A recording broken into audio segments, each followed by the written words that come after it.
All righty. I'd like to welcome Lori Clemens. Is that correct? Is that Clemens? Did I get it right? Yes. Hmm. Awesome. Lori has an amazing story. She's been through a lot of symptoms. She went through the recovery journey. She's fully recovered, and we'll get right to it. We'll talk about what are some of the things, some of the symptoms, well, as many symptoms that you can remember that you went through. And then after that, I'll ask you how you got there. Okay. I started this journey back in 1990. So Cool. it's been a while. And that was back when I ended up getting what I thought was the flu, and I Mm. just never got over it. And it just kept getting worse. And back then it was called the yuppie flu, and it was all in your head. So it was very minimized. I did have doctors who ran all the tests. Nothing wrong. Sent me to the psychiatrist. Psychiatrist like, we got nothing. And so, they tried some medications. They did a lot of different testing. And finally, I had one doctor who just said, we don't know what's wrong with you, but you're not going to die from it because we've tested all of those things. So just figure out how to live your life with it. Mm. And it was crushing. I had just gotten married and, just starting off on our new life. And here I was bedbound. I was sleeping 18 to 20 hours a day. I had to wait for my husband to come home from work to fix me food. And half the Yeah. time I'd fall asleep eating. Um, Okay, so let's backtrack a bit. So yeah, you had flu-like symptoms. So that would be like nauseousness, dizziness, yeah, uh nauseous, dizzy, fatigue, horrible chronic fatigue. fatigue. Yeah, Just that really bone deep yeah. fatigue. And then it just became the sleeping. Um, Okay, Started getting the migraines. okay.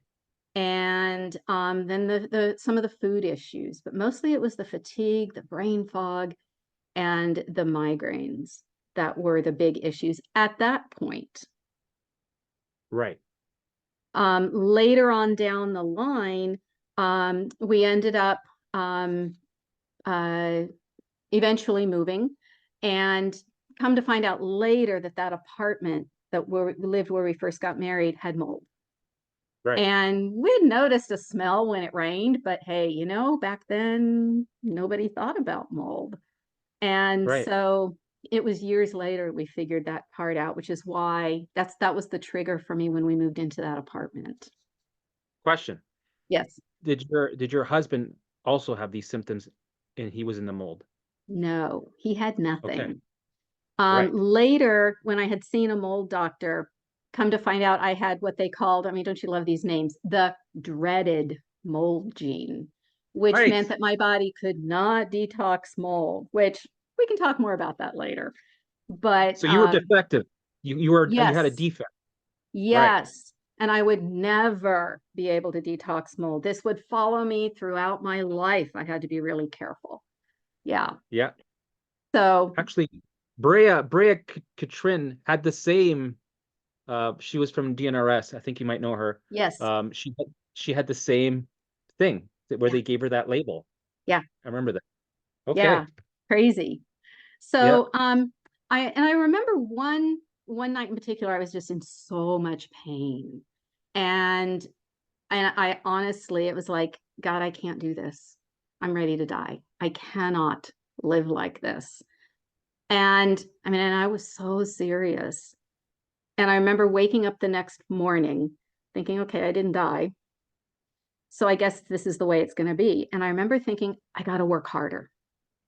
I just got to work harder. And so I started doing all the right things, changed my diet, went Yeah. organic, got started. I think I went on about 2 years that I actually did vegan.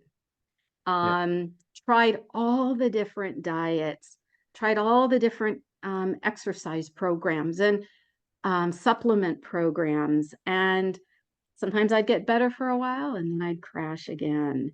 And so then it became mind over matter. And just over the years, so many different things I would try.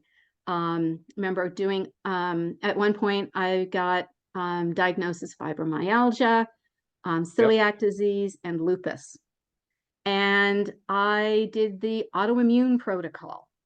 Right. And oh, Right. I was meticulous. I was perfect. Well, you have to in those protocols. Yes, You have to be. Yeah. exactly. And I was, and everything was organic and all the rules.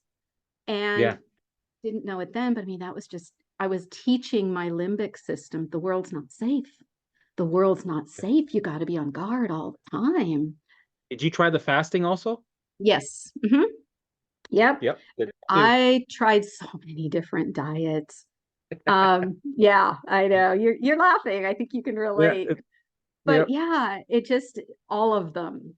And then my food list kept getting smaller and smaller. And I kept Yeah. getting more and more fearful of food. And so I wouldn't want to try anything new. And so again, and then I started reacting to more foods and then ended up just my list kept getting smaller and smaller. Right. Did you go down the rabbit hole of certain vegetables having lectins that you can't eat Yes. or We did the yeah, lectins, we did the oxalates, we did the salicylates, oh yeah, all of those. nightshades and Yes. histamines. Yep. Yep. And again, the list kept getting smaller and my limbic system wasn't even if I could see something that says, "Oh, but maybe you're not having a problem with that food," my limbic system couldn't work through it. If it was Right. crossed off once, it was off forever. And Right. again, I didn't know all of this was happening. It just was the way it was. So what did you think when you're all of a sudden your food you're getting more sensitivities, your foods are getting smaller. Did you think you're a freak? I got very angry at my body Right. and it became very much again, my body is defective. Right. I lost the gene pool lottery and just Mhm. got crappy genetics. Um, I yeah, it was all me. It's all my fault. It's all my fault. I'm not doing it right. I'm not doing the diet right. I'm not Mhm. doing this program right. I haven't found the right doctor. I haven't found the right supplement. It was Right. all about me not doing it right and just the shame and the guilt of not doing it right and not being good enough to fix the problem. Did you feel at all, why am I being picked? Why me? Why am I having all these problems? Did you feel like that too? Um, a little, but not so much as it just I'm not doing it right. Right. I'm Yeah. not smart enough. I'm not good enough. It just came back so much to I'm not good enough to figure this out. Right. Yeah, lots of Did shame, lots of shame. yeah, a lot of trying to figure out, a lot of researching. Did you Hmm. at that time, I don't know if Facebook was around in the nine, well, no. I guess you did you end up at all going down the Facebook group rabbit holes with all the Facebook Karens that are on there? Um, it wasn't a big deal most of my journey. By the time Facebook came around, I was not going down that much. Okay. Um, and it was more of though, but I would Google, I was good at Googling. I would Google Right. everything. Yeah. As well as library research. And back then you went to the library. Um, Yep. and there was a point where, the groups were starting to come around, but I just never really went much into those. But more definitely the Googling, Yeah. especially for the different diets, that type of thing. Yeah. Yeah, I went through the same thing. Hmm. Uh Hours and It's hours of addicting. It's so yeah. addicting. Well, I understand, like, because you just want to know, like, some when other people looked at me, they thought there's something wrong with me. Like, can you just stop? It's like, but you don't understand. You're not in my body. You don't know what I'm dealing with. If I could just stop these symptoms, obviously, I wouldn't be doing this. Do you think I enjoy doing this? Of course not. Yeah. Right. So, and I did some crazy things. I tried some stupid things, but I had to cross them off. Right. I did the coffee enemas. I did some cabbage juice Oh protocol. I did, yeah. Remember that one. yeah. She was on Dr. Phil. She ended up being on Dr. Phil. And I was like, wait a minute, she's legit, right? Yeah. And then, and I'm like, I talked to her on the phone, this chick, and then she was on Dr. Phil, and I was like, man, I can't believe I did that. Then I did what was it? Pine needle oil, turpentine. Oh, I didn't do that one. Yeah, Missed but it that wasn't called. one. Yeah, no, good for you. It was. It wasn't called turpentine, but it smelled like, and it was pretty much turpentine. And I tried that to get rid of my candida because I thought Okay. it was my candida that was the issue of all the things. If I could only get rid of that, Yeah. right? So there's so many things I tried, and I'm sure I came close to making serious mistakes with my life. But I was guided somehow. I was protected, and here I am now. I'm thankful, grateful. So, how did you? What happened next? How did you find the way? So it was really kind of funny the way it turned out. I have a son who had an autism diagnosis. And so Yeah. we were going through, it was called neurodevelopmental therapy, where it Mm. really, you looked at the brain and there, they did testing, not MRI testing, but different types of cognitive testing to see what parts of his brain were not functioning. And then we had exercises that we would go home and work with to help build up those areas of the brain. Mm. And and he recovered from autism. Um, Nice.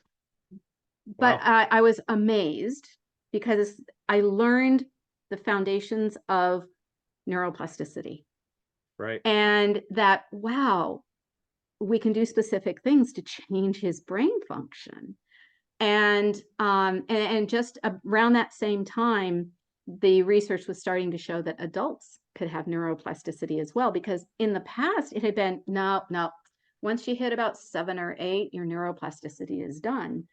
And so this Right. whole new field opened up. So I actually started training as a neurodevelopmental therapist to be able to work with kids with autism with this neuroplasticity. And I got a couple of years into that and ended up getting sick again. So that was Right. I had to stop that, but I still had that foundational belief in neuroplasticity. And that I hadn't put it together yet Right. with my limbic system. Um, and so, but it was probably, oh man, a few years later that I decided I had started feeling a little better. And I was like, okay, instead of going back and working with kids, I noticed that every child that had any type of special needs, every mother had health issues, Hmm. every single mother. And I thought, oh, again, just it's the genetics. No wonder the mom is sick, the kid is sick. It's all the genetics. So, but you know what? I need to help these mothers. So I decided to go into coaching women with chronic illness. And so I ended up getting certified as a life coach, learning about NLP, neuro linguistic programming, CBT, cognitive behavioral therapy. Right. Actually, did some work with Brene Brown on courage and vulnerability, really dealing with the limbic system, especially in the area of relationships. Kristen Neff with self compassion, um, became a certified meditation instructor. All of these things at one point that it just dawned on me like, wait a minute, this might all come together. And at that point, my daughter, my youngest, graduated from high school and we Mm. had been homeschooling. So like, okay, Yeah. I'm out of a job. What am I going to do with my life? And I decided, you know what? I've been working hard. I've been doing all this work. I'm sick of it. I'm going to go find what brings me joy. I Right. started hiking. Well, I mean, I had to start really small because I was at that point I had become homebound. Right. Started hiking, started going out finding fun things. I became a docent up in the redwoods, taking third graders through the redwoods, and Mhm. started doing some volunteer work at a shelter, finding joy, Right. and things started changing. And so it was just amazing to see how when I started taking care of that limbic system and rewiring those old thought patterns, that symptoms changed. I never Did you went notice? after. I'm sorry? Did you notice the change, or did you notice it a little bit later and you went, wait a minute, I'm starting to feel, wait, and did you make the connections a little bit later? A little bit later. Yeah. Yeah. And then started being more intentional about what I was doing. Um, one of the things really interesting, one of the things that I learned in working with kids with autism is they do what's called social stories. Hmm. And you tell, oh, there was this wonderful little boy named Jack, and he was 8 years old, and Jack was afraid of dogs. And then you tell this story about how a dog came up to Jack, and Jack was very still and quiet. And so you're giving the child a visualization of Right. how to handle a difficult situation. And I remember one time I had been working with my son on this little boy who had a hard time with change. And I would Mm. always end the story with how, there's always going to be things that change, but change is okay. I'm okay Right. with change. It'll be all right. And I remember one day we were walking out to go to the library, and my other son, I got a phone call. And it's like, sorry, guys, we can't go to the library. My other son started getting upset. The one with autism, it's okay. Changes happen. It's going to be fine. I'm like, stuff works. Yeah. It worked. And he was repeating. And it really showed me the power of story and the power Right. of visualizations to get through to that limbic system in a way that if I had directly told him, it wouldn't have gotten through. So I loved using story and visualizations in my retraining. So, So it's like, so it's like with you and me, because we don't have autism, we can do the visualization, we can follow the steps. We go, we're gonna do visualizations. I'm gonna go out there and elevate. I'm gonna blah blah blah blah blah. Okay. But with somebody with autism, it makes sense that you can tell the story and sit them in dose in a way. You can sit them in the dopamine, the oxytocin, the serotonin, endorphins, and you can tuck in an uncomfortable story so that you can change association to safety. And right. you reprogram them by telling them the story. Yes. And we can do the same thing with ourselves. Right. That's Whether amazing. it's, yeah, whether it's a calming visualization or whether it's more of an adventure type of visualization. Right. So I know for me, after I'd been homebound for a while, it was challenging to get back out there. And Mm. so being able to visualize going places and, going into stores again, and those visualizations really taught my limbic system that, okay, it's all right now. Maybe in the Mhm. past we had issues, but look, see, it's safe. We can do this and it's going Right. to be great. And so I love, love, love visualizations. Well, One of my, there's so Mhm. many levels to it. It's like Yeah, you got the exposure in the visualization, yeah, right? Because the brain doesn't know the difference, right? So you're doing exposure, you're elevating, you're getting the brain prepared for changes. There's so many hmm, different levels to it that yeah, are amazing. yeah, Yeah. yeah, yeah. One of my favorite tools is to visualize. And I still do it all the time. Yeah, Yeah. me too. For me, it's been 4 years that I've been doing. I had never missed one day. I do 1 hour a day. I counted. I think it's almost 2,500 hours that I do. Wow. Sometimes it's 1 hour or 1.5 hours, but it's also, a meeting with myself, getting organized, and then getting into the visuals, and then I'll do like walk and talks where I'm just walking and talking. Hmm. Right? It's different form. It's a different form, but it's still I like doing it. It's like Yeah, I do it now because I enjoy it. It's like maintenance for my health, and I enjoy it. Why yeah, not? Right? It's a yeah, lifestyle now. yeah, Yeah. yeah. And even after my recovery, physically, yeah, the symptoms are gone, but there are a lot of different areas in my life that, wow, I now am able to change. Yeah. And, I remember a few years ago, we live up in Northern California and we had some big fires. And so we got evacuated. And so, I've got 3 kids and a husband. And so we had to leave our home. And I remember, we bounced around for a few days and then ended up in Lake Tahoe at a friend's cabin for 2 weeks. Nice. And because of my neural retraining, I was able to have a really good time. Being Right. able to let go of the worries of what if, being able to, I don't have to stay glued to the computer to see where the fire is at, being able to calm my limbic system. And I Right. remember coming back and noticing so many families were just stressed out Yeah. because they had gone, mom and dad were glued to a computer because they were scared, and these kids were scared. And, Yeah. so many neighbors, it was just so stressful for so many, but realizing that, wow, these tools work for Hmm. so many different life situations. Yeah. I mentioned that a lot too with business, relationships, uh, when life throws you curveballs, and what you're saying right now. That's a perfect Yeah, example. yeah, Amazing. yeah. Did you, I forgot to ask, so with some of the symptoms, did you deal with the mental side of things like anxiety, OCD, looping thoughts, intrusive thoughts, anything like that? Um, some anxiety. Yep.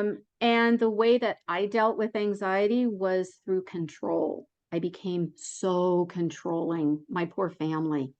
I Oh, controlled everything and really had to make a lot of apologies and do a lot of repair work since retraining, yeah. because everything was about control, controlling everything that came into the house. We actually turned our dining room into kind of a staging area where Mm. everything had to get everything out of the boxes, make sure it's safe before it comes into the house. Nobody uses any kind of scented products, and the whole bit. I mean, my husband tells stories about, he would come home and I would say, "Where have you been? You smell like mold." Or, Yeah. "Oh, you've been with so and so, I can smell his cologne." Or just Right. because he's been in the room with someone, I could smell things coming in on his clothes. I remember going for a walk with a woman around her neighborhood, a friend of mine, and I could smell mold in certain houses, and Yep. just from the sidewalk. And Yeah. and I would say something, "Oh, yeah, they had a fire a couple years ago, and so, yeah, they probably do have water damage." "Oh, yeah, they had," and she could agree with Right. the houses specifically, that yeah, that one probably does have mold. Well, your nose turns into like a sensitive dog nose. Yeah. It's interesting how that works. Yeah. Yeah, and it was interesting because as I started to heal, I had a son who was also the same dreaded mold gene. And Yeah. and so it took a conscious decision to let go of that smell, that superpower, Right. because part of me is like, well, that's the way I protect my son. This is how I protect my family. I need to hold on to this superpower. Right. And so it took really working through that. No, no, Right. we're safe to let go of it, and it'll be fine. But yeah, it took a conscious decision to let go of that. Well, it's interesting. Sometimes alarms we can keep on if we want to. Like I have some alarms that I keep on, Mhm. and then some of them, we think, okay, this is going to start ruling my life. Okay, I'm going to shut that one off. So Yeah, it's interesting how we have total control to customize our alarm system if we want to. yeah, yeah, yeah. And just the whole neural retraining process is just amazing. So I really saw that when, a couple of years ago, I went down to the woodshed to get wood, and my Yep. husband had left a brown extension cord in the leaves, and I caught it out of the corner of my eye, and my brain triggered snake. Again, Right. not, and I love snakes. We don't even have snakes here, but my brain saw snake and triggered, and I mean, just the flood of physical Hmm. symptoms, the nausea even, it was really, really triggered. And I calmed and, did the work around it to calm. The next day, I came out of the house, grabbed the wheelbarrow to go get wood. I triggered again. Right.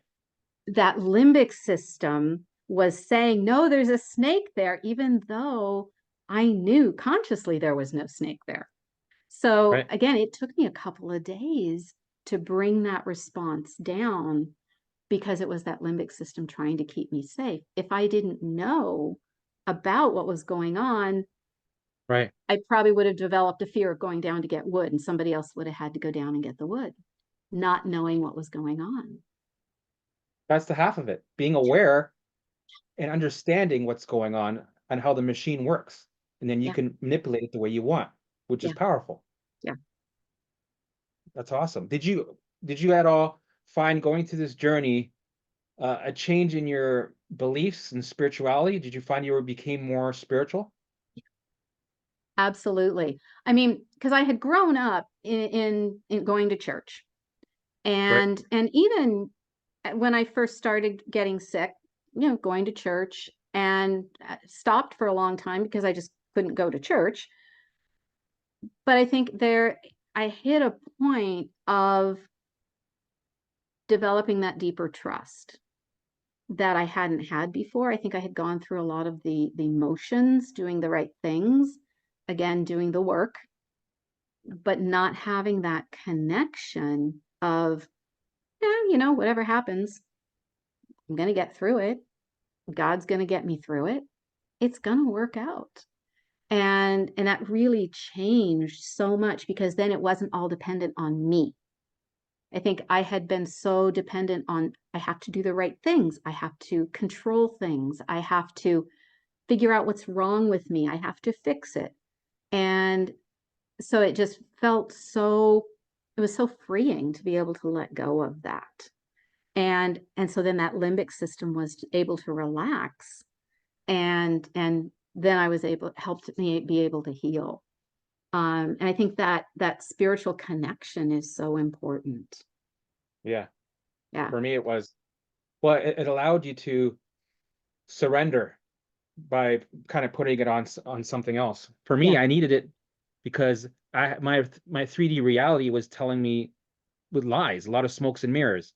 So I needed to have something. I was forced. I wasn't really need. I was forced to look within myself to to cross that invisible bridge.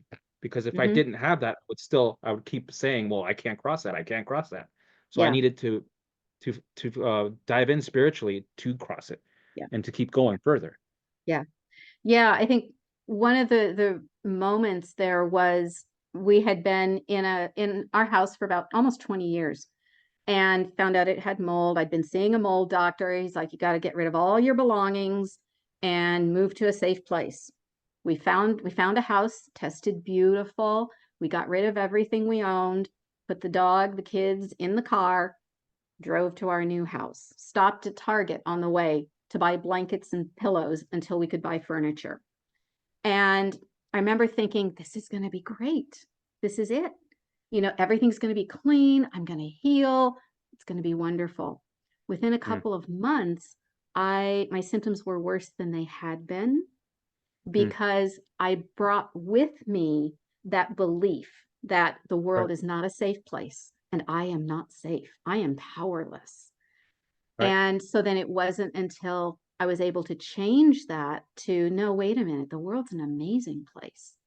And I have the resilience to be able to move through whatever happens in my life, whatever God allows to come through my life. He's going to give me what it takes to move through it. And that took all that pressure off of my limbic system. And so then it was right, no longer about the outside world. It was about me working through my own stuff. right. Because Yeah, at the end of the day, it's not the mold, it's not the EMF sensitivities, it's not the Lyme, it's not the food, it's not any of those things. But they might have triggered it, and then right, it gets the blame, and then changes our beliefs. So it always becomes a problem. Where, if that's true, then pick your poison. There's so many things that right, could ruin your life. right, Anything could. If you right. believe it, it will. And Yeah, your brain is doing its job to protect you. yeah. And even, the dreaded mold gene. Um, I was seeing a doctor, and um, it was my son had gone into the hospital. He was actually hospitalized for 30 days. Mhm. And I'm going to go see him. So I was there for about 8 hours most days. with him. And I later had a client say, "Oh, that's the hospital where I got my mold exposure. It's bad there." And, I was practicing my program. And right after those 30 days, I had an appointment with my doctor and I did the blood draw, didn't tell him anything. And he walked in, he said, "Your blood work looks great. You've been doing a great job of staying home, haven't you?" And I'm like, "No, no, not at all." So, Yeah. how much of that is because I was able to calm that limbic system and the body was able to do what it was supposed to do. Right. Well, when you're in a state of fight or flight, your body's working really hard to keep you alive. So it's going to be a little sludgy. So, when you're around mold or you're around COVID or whatever it is, you might be affected more. But if you're regulated, things like mold, flus, or whatever, your body processes it with ease. It's doing what it's supposed to do. It's designed to do that, Yeah. and it does it with ease. Not a problem. It's not even an issue. Yeah. Beautiful. Yeah. And it's just about bringing that limbic system down and allowing the body to do its work. Yeah, without micromanaging it. Yeah. Yeah. Or getting mad at it Yeah, because it's not doing it fast enough. right. So okay, well, if somebody were to get into this mind body space and start doing the work, what advice would you give them before they start? I usually tell people ease over effort. Ease is so much more effective than effort. Coming from a place of calm and self-compassion, find play, find joy, rather than so often people come into this and they're like, "Got to do my hour," and this Yeah, it's just adding more stress yeah, as yeah, opposed to no, no, no, ease over effort. yeah. And I think a lot of that comes from the foundations of starting out with Kristen Neff, self-compassion, starting with courage and vulnerability with Brene Brown, those deeper, um, just those values and those really calming emotions, to plug Mm, into those, to find play, to find fun, and to make a program that incorporates those. right. And Yeah. you know what? That's why I think programs and steps are a good thing, especially with your person that's been dealing with 70 symptoms or whatever. You're overwhelmed with the anxiety, the OCD, looping thoughts about the symptoms. And sometimes you just need that lighthouse, in the middle of the sea to guide you, just to follow things, to, make sure you have time throughout the day to do your visuals, to do your elevating, to have the playtime, to make time throughout the day and to follow a bit of a schedule. And then eventually you're on your own. You can handle it on your own. But I think it is Yeah. important to have a program when it Yeah. comes to stuff like that. Yeah. You need a starting place, but you Right. need to have it from a place of self-love, self-care, self-compassion, rather than from a place of I'm sick of this and this is the therapy that's going to fix it. Right. And Yeah. so often we can come in with that mindset. I know I did for years, with Yeah. that mindset rather than that mindset of self-love and self-care. Yeah.